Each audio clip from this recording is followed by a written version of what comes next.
ടാറിങ്ങിന് ശേഷം റോഡരികിൽ ഉപേക്ഷിച്ചിരുന്ന ടാർ വീപ്പയിൽ കുടുങ്ങി ജീവനു വേണ്ടി മല്ലിട്ട നായക്കുട്ടികൾക്ക് രക്ഷകരായി കാസർഗോഡ് അഗ്നിരക്ഷാസേന. റോഡരികിൽ നിന്ന് നായക്കുട്ടികൾ കരയുന്നത് കേട്ടതിനെ തുടർന്നാണ് വിവരം പുറത്തറിയുന്നത്. വ്യാഴാഴ്ച ഉച്ചയോടെ മാവിക്കെട്ട റോഡിലെ ചൂരിപ്പള്ളിയിലാണ് സംഭവം. റോഡരികിൽ നിന്ന് പട്ടിക്കുട്ടികൾ കരയുന്നത് കേട്ട് പ്രദേശവാസിയായ രാജേഷ് ലോബയെയാണ് ആദ്യം സ്ഥലത്തെത്തിയത്. കടുത്ത വെയിലിൽ ഉരുകിയ ടാറിനുള്ളിൽ നിന്ന് പുറത്തുവരാൻ പറ്റാതെ ജീവനു വേണ്ടി കരയുന്ന നായക്കുട്ടികളെയാണ് അദ്ദേഹം കണ്ടത്. സ്വയം രക്ഷിക്കാനുള്ള ശ്രമം പരാജയപ്പെട്ടതോടെ അദ്ദേഹം ഉടൻ തന്നെ അഗ്നിരക്ഷാസേനയെ വിവരമറിയിക്കുകയായിരുന്നു. തുടർന്ന് സ്ഥലത്തെത്തിയ കാസർഗോഡ് ഫയർഫോഴ്സ് ഉദ്യോഗസ്ഥർ നായക്കുഞ്ഞുങ്ങളെ ഓരോന്നായി പുറത്തെടുത്ത് ജീവൻ രക്ഷിക്കുകയായിരുന്നു.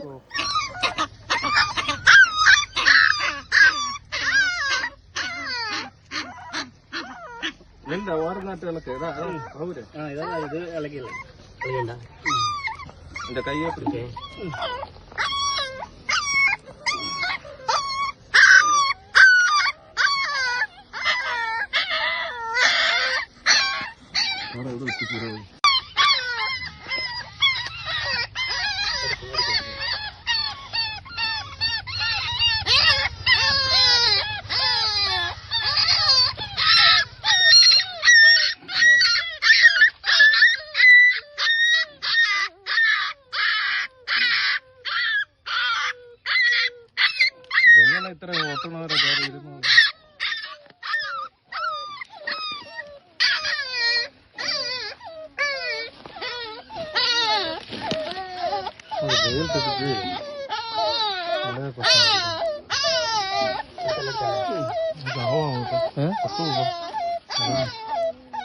അത് കുഴപ്പമില്ല, അത് തളർന്ന് കിടക്കുന്ന ആഹാരമൊന്നും കിട്ടിക്കാണോ.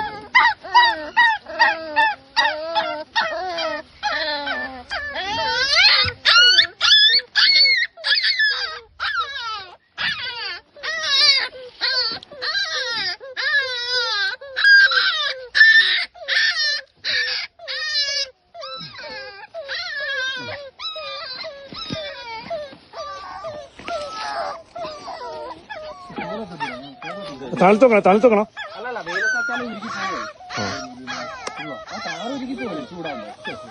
അങ്ങനെ ഒരുങ്ങി പോകുന്നില്ല. വേറെ എന്തെങ്കിലും വരുന്നുണ്ടോ എടുക്കാൻ? News 14 live Kasaragod.